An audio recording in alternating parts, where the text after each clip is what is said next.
So, honey. Yes, Hi. ma'am. Hello. Hi. That's what I sounded like the first time I talked to you. That second time we started seeing each other. Yes. I called you. Hi. I was like, what is she so happy about? The funny thing is, honey, is that when we saw each other, we want to share a little bit of our story. So that's what we're doing. Just a little. This is our first one. Yeah, there's a lot to our story, but we'd be here for 8 hours. Yeah, but we want to share. People love hearing about it because God did so much. It was kind of miraculous. And we met in high school. He was my teacher. That's a lie. He was my English teacher. I didn't do a very good job, as you can tell. That's just a joke. I tell everybody he was my teacher, so they think he's a lot older than me. Why do you tell them that? So they think you're a lot older. And why do you want them to think I'm older? Let's just get real. Because she was a year ahead of me. She's actually a year older than I am. But she doesn't look it.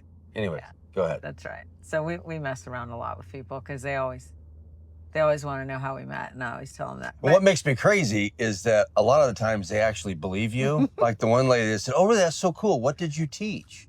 We've had that happen more than once. So anyway. I do look a lot. We met in high school. Mm-hmm. You were cute. He was a little cute Mormon boy, and I used to think, oh God, he's so sweet. He just was so sweet. But you actually weren't sweet at the time. Years later, I have found out he was not sweet in high school. There was things he was doing. I was still sweet. You were sweet. But I had an agenda. You had an agenda. Yeah, absolutely. And we never dated in high school. So you fast forward. We had one night where we almost ended up going on a date, but it didn't happen. And then fast forward years later, and I'm not sure it would have been a date. Whatever. I'm calling it a date. In those days, they called it scamming. Terrible. Yes, I know. It's embarrassing. But yeah. We almost hooked up. Honey, you don't know that. You don't know if I would have hooked up with you. I know that. Whatever. Anyway, back to our normal podcast. Are you blushing? Our normal podcast. Okay.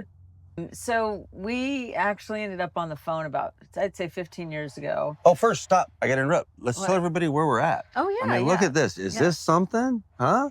Yeah. We are in Hackleberry, Texas. That's true. I'd never heard of Hackleberry. That's right.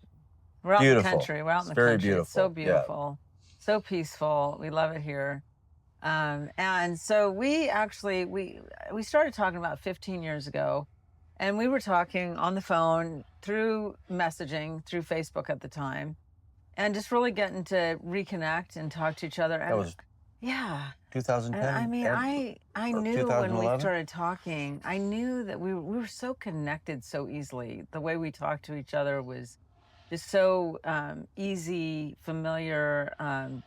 We were fast friends, and I really felt like I knew that I was crazy about him.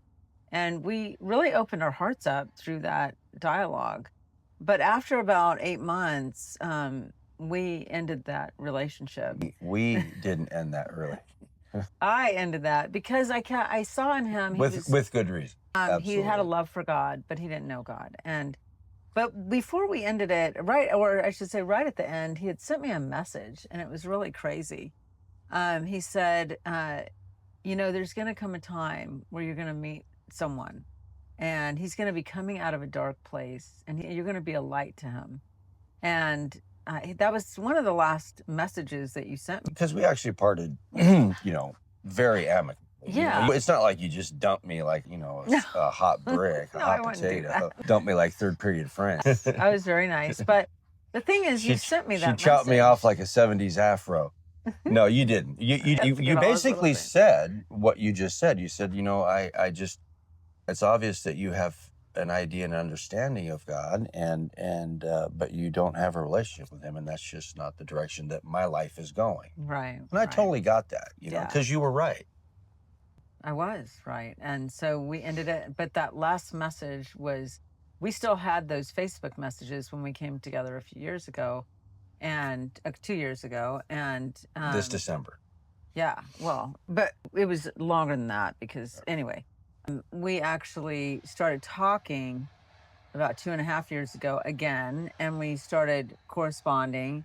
Mm-hmm. But what happened is basically we had a reunion coming up, and I just told James, hey, I'd love for you to come. But no thought in my mind, none, zero, that we would ever be together. And I wasn't even thinking like that. Nor was I.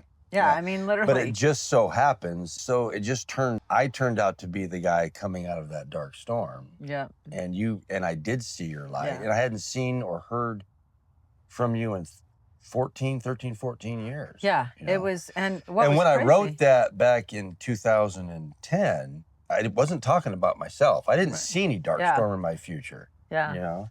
So it was pretty amazing how God works. Well, what was really cool, we'll backtrack, but let me forward to when we were on a plane together not long after that, probably about a month or so after we started talking, and we're on a plane to Nashville, and we started talking about and looking at our messages, and I'm like freaking out because we're reading these messages on the plane, and literally I couldn't even believe what it said. It said, when I saw that it said you'll be coming out of a dark place, and he was coming out of a dark place when we got Really together.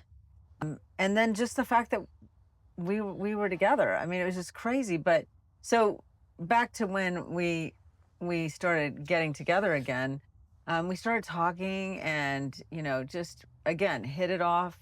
And he started sharing with me his heart, where he was. He had had a near-death experience. He was in a different place with the Lord. He was very broken. Had come out of some years of addiction, just really struggling, but was coming out of that place. And he was sharing this uh, with me on the phone, and we hang up the phone, and the Lord just, I was like, I can't do this. Like, I can't. I mean, he's coming out of such a hard place. I don't think I can handle that because of where I'm at. And the Lord just said to me, you've always chosen safe. Where has that gotten you? Now, are you going to trust me? Because you are a part of his destiny. You are part of his purpose. And that's all I needed. I needed to hear the Lord say that. And that was it. And then we just kept talking, and he's like, I really feel like you're going to be my wife. And I just was like, yeah, I feel that way too. I don't know. It was crazy. Well, I felt that way because, Crazy. and again, I was just coming into relationship with the Lord. I had no relationship. In fact, I had polar opposite You had relationship. biblical knowledge, but no relationship of the Lord. Yeah. No, none. No, in fact, I had denied his existence, Yeah. even though I had biblical Totally knowledge. atheist. Yeah. Well, I think more than that. Anyways. An enemy of God. Like Saul, you were an enemy of God. You I were was. determined to convince people that God did not exist. I was going to save the world. I was going to save the world from their God delusion. Yeah. And then God and radically thinking it was changed. Coming from a good place. Yes, and God radically changed that in an instant. Well, yeah. And I wrote about it in my book. Awakened is his book, yeah. Embracing the Power of I Don't Know. And that was a very powerful time for you, Yeah, because you came to that place. But the Lord had been talking. I had been, just pleading with the Lord about pretty much my existence at that point. And then when you and I started talking to him about you, and he was talking back, in ways that I could hear and understand. And I thought, well, then there's got to be meaning behind that, because this wasn't my idea, Here we are, 2 years later. Best thing that ever happened to me. Absolutely. I'm so grateful. Yeah. Had no idea that I'd be this grateful. It's way surpassed anything I could have ever imagined. But we're here in this position, in this condition, in this posture with each other. It hasn't always been easy. No. It has not been a cakewalk for the last 2 years by any stretch of the imagination. No. But here's what I know. From the very beginning, the Lord didn't give me a lot of specific instructions, but he gave me a couple. Okay? And one of them, and this is interesting, when it started to look like something was developing between you and I couldn't understand. I had just had my surrender less than a week. Share just a little bit of that, honey, because that's important. I'll give the 30,000-foot view, just in the interest of time right now. But I just come off a 6-year horrible fentanyl addiction, where I believe I actually died at one point. And that's when I had my experience with my Heavenly Father and with the devil, I believe. But I was in a detox center, and I had been there about 3 weeks, and it was 3 horrific weeks. Fentanyl is really a horrific thing. Anyways, not to get into too detail on that. And I was in the shower of that detox, and just kind of going over, I was starting to feel a little bit better. Like I said, I've been there about 3 weeks, and I was starting to kind of go over what I thought maybe I wanted to do or where I wanted to go. I had a lot of options. It just struck me down in here. I'm like, I don't know what I'm going to do, It wasn't, the first I don't know wasn't too profound. It was just like, yeah, I don't know what I'm going to do. And because I had a lot of options, I could do this, I could do that. And then it came from a deeper spot. And I said, I don't know what I'm going to do. And that one was a little more profound. And it kind of stopped me. I'm in that shower. I just went in there to have a hot shower. I didn't go in there to have, a moment of surrender with my Heavenly Father by any means. But it got more profound, like I don't know. And so I became more introspective, and I said, I really don't know. I really don't know what I'm going to do. Because I always had a plan. Yeah. I always had ideas, schemes, plans on how things, were going to work out. And so it kind of took me back in that moment. Well, so you're saying you really don't know? And I'm like, yeah, I'm saying I really don't know. And then it got real profound. And I was in that shower, and I'll never forget it. And I said, I don't know. And then this understanding came over that I know it was from my Heavenly Father. It wasn't like from the Lord. From the Lord, absolutely. Yeah. It wasn't like a big booming voice. It was just an understanding on a cellular level. It said, James, you have never known. And man, it just opened me up. And I mean, when I say opened up, Yeah. I just basically collapsed in that shower and was sobbing. And it came to me all at once, all of a sudden, that I had never known. Even though I knew that I did know, and I thought I knew everything, I had never known. And that's when I said, Lord, you're right. And I said, I don't know anything. I don't know what any of this means. I just know this. I'll go and do whatever you want me to do. I said, if you want to take me right now, Lord, take me. I'm okay with that. And I was. I said, Lord, if you want me to leave this shower right now, naked, walk out into the desert and wait for instructions, I will do that. I will do whatever you tell me to do. And I meant it. Yeah. And that was what's cool is that was your place of surrender. And I want to say that when he says it's the first time that the power of those words, I don't know, for him were extremely strong, because you had built up your life over and over and over again to a lot of success. You had a lot of success when you were with Dean Witter as a stockbroker. Then you had a lot of success with your family. You had done a lot of things in your own power and your own will. And not to say you had a perfect life, but to say that you were the kind of person that said, I was my own God. Yeah, I knew everything about me. I will make it happen. I will do what it takes. Mm-hmm. And you were in a place where you finally said, Lord, I don't know anymore. And I'm trusting you to show me. That is the most beautiful place anybody can come to. People will say to me, oh, I'm at the end. I have no idea what I'm going to do. I'm like, that is absolutely perfect. Now God can come in and say, here's what you should do. It's getting to that place. I got to that place really young, and I was 20. So when God brought me to a place of total surrender, and there's moments of surrender throughout our lives and continuous transformation. But for me, that was the critical point of total surrender, was when I was 20 years old. Mm-hmm. And here you are at 57, and you're in that same place. And then God brings two people together who have the same heart, because you can say you're a Christian, but if you're not fully surrendered, if you're not walking totally with Jesus, and you're with somebody who says they're a Christian, but they're actually not walking in that same way, it's you're really almost unequally yoked. Because you don't have the same heart. You don't have the same desires. You don't have because there is no gray area. We think there's a gray area, but there is.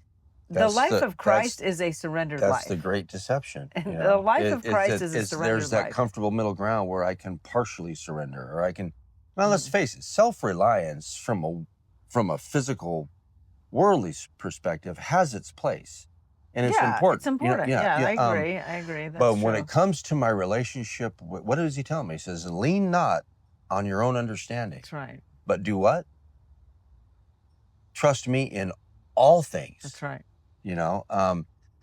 And going back to what I was talking about earlier, why we're here in this position and posture now is because for the first time in my life, I had that trust. And I didn't put it in myself on what I thought how things should or should not happen. I put it all on the Lord. And that's when I started asking him about you. And one of the clear instructions he gave me is he said, you will love her, cherish her, and honor her as I do. Woe unto you if you do not. Now, how I know it was him talking to me is because I don't talk to myself like that, you know. You don't say woe unto you? And you are the only woman in my life that I have honored in that way and not had any physical relationship with until we were under covenant marriage. It's such a gift. It was such a gift to me. And it wasn't my idea. It was a gift to me because I had but I'm glad I listened. Had a lot of hurt in my life from those areas, you know, had gone through rape as a young person, sexual abuse growing up, and then, you know, bad relationships, people I couldn't trust. For you to do that and honor me, and I had made the same decision. I had already told the Lord, nobody was going to get in the way of me and God. Nobody was going to get in the way of me and what He has called me to. So let me just interrupt you right here. It just was confirmation for me. Let me interrupt you though, because this is very important. Yeah. What? Okay, you said I wasn't going to let anything get in the way of me and God. Here's what I find is almost epidemic in, never mind the non-believers, in people that say we are believers, that we're Christians, is they believe that they can be sexually immoral and not have it get in the way of their relationship with God. Well, and that's the thing. And I'm telling you, there's a lot of people that live like that. It's a big deal to him. Especially single people. It's a big deal to him, and it does get in the way. It does. It gets in our way with the Lord. And the reason why God, He says that those sins are a sin against our own body. He says that for a reason. And it does get in the way of our relationship with Him, which is why that I was so determined. I was, and had not been able to, you know, had really lived. And it wasn't always easy. No, it was not easy. Yeah. We got married quick. No, we did. Yeah. We didn't wait that long, a couple months, but yeah, I'm so thankful though that we did it that way. And that was a good foundation, and God knew that I needed that. He knew that you needed that. And He knew that it was, and we knew that it was. Well, He knows that we all need. No, He Right. knows that we all need that. Yeah, that's true. That's true. I mean, and I'm It's sorry. obedience. It's not that He knows that we need it. He requires that of us. Yeah, but He's honey, very clear let's in talk that. about that. Why does He require? Because we don't. Here's the thing. God requires things because He loves us. It's not because He's like, you need to do this, and No. I'm keeping you from this, and you're going to be this way. He doesn't need our morality. No, He knows that He loves us so absolutely. much that He understands what's going to destroy us. He understands that sex before marriage and outside and sleeping with all these people, you become one with them, and you are taking on other things that you do not need. You're taking on baggage you don't need. You're taking on hurt and wounds and scars that are going to be with you for life. Generational. And are generational. And so God says, here's the way I propose you do it, because it's the best way. It's the way that is going to be beautiful for you. It's going to be the best thing you've ever done. And it's so hard to really help people understand that. God's not saying, I'm going to beat you down with a hammer if you don't do this, and I want you to have a miserable life. Actually, everything He says, even forgiveness, and when He talks about loving, and when He talks about giving, and when He talks about, you know, sustaining from the things that are we want to be selfish with, and say, you know what, I'm doing this anyway. He's doing that for us because He loves us. Absolutely. He truly loves us. He's the one that created it. And guess what? It's passion. It's fire. It's beautiful.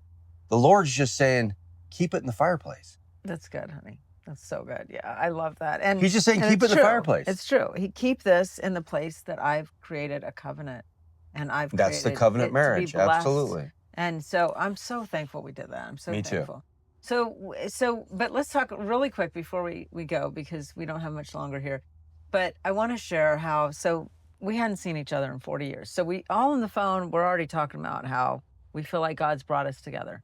And I can't explain it. It was very spiritual. It was supernatural. It was supernatural. It's the most supernatural thing I've ever experienced, truly. I mean, I had a supernatural dream at one time when I was in my 20s, but I felt like that God, His presence was so strong and it was so obvious his hand was in it. But we saw each other. I had flown to Vegas, where we grew up, and we're getting ready for our reunion. I was hosting the reunion. I had just come out of detox. Yeah, he was I was still he was very beat weak. up I from the was very feet up. weak because, I had gone through a bad marriage and had come out of that and was very destroyed in my heart over that. And so here we are. We're both in a place, and I had told him, I said, look, I'm not in the best place. It had been a year, but about 2 years since I'd been with anybody. But still, my heart was still healing, and his life and heart and mind and spirit were still healing. But we come together, and he comes down. He's sitting down in the hotel lobby. He's taking me on our first date. I was so excited. I was so nervous. I was in the room, and I could not hardly focus. I had so much anxiety, and I'm not like that. You almost didn't come down. I know. I was like struggling with coming downstairs. And we had so much anxiety, and I kept delaying it. And finally, I'm like, I got to go down. So I come down the elevator. I come around this corner. I get off the elevator, come around this corner, and he's sitting. How many feet do you think you're sitting? Maybe 20 feet from about where you 20 feet. Yeah. And I see him. I see his eyes. They meet mine. He looks over at me. And I can't even tell you. I knew that I was home. Me too. I knew I was home. And because I was a little nervous too. Yeah, I mean, I never would admit that. Now Yeah. I'm doing it on camera. Obviously, I was a little. Not 40 years we hadn't seen aside each from the other. fact that I had just pulled my life out of. I didn't put the Lord had just pulled me out of the ashes. Yeah. And was brushing me off like, okay, here we go again. Let's set you back up. Yeah. I was a little apprehensive, like, but I knew the Lord had sent me there. So. And we went on that date, and we talked all night, and really that was it. I mean, I knew. And it was about a week later, we were on our way to Nashville to meet my sons. And it was cool because I could tell they knew. It's just how God did it all. His mom was super supportive, my parents. Everybody felt like this was right. We had a couple kids. We've had some haters, not in our family, but we've had some raised eyebrows. There's a few eyebrows. Which I don't blame them. Nor do I. I mean, I don't hold that against them at all. When you're not in the situation, it can look crazy. I mean, it could look, what are you doing? Especially coming out of what we both were coming out of. But God knew that we had a purpose together. He knew that we both had the same heart to go out and make a difference for his kingdom, to go out and change the world, to help people, to love people. We're both collectors of people. We both have a heart to impact lives. And that's hard to find. And God knew that. And he brought us together for such a time as this. We just want to serve our Heavenly Father. Yeah. However that looks, wherever he wants. Here am I. Yep. Here am I, Lord. Send me. Yep. That's it. That's both our hearts. Yeah. So anyway, thank you for joining us.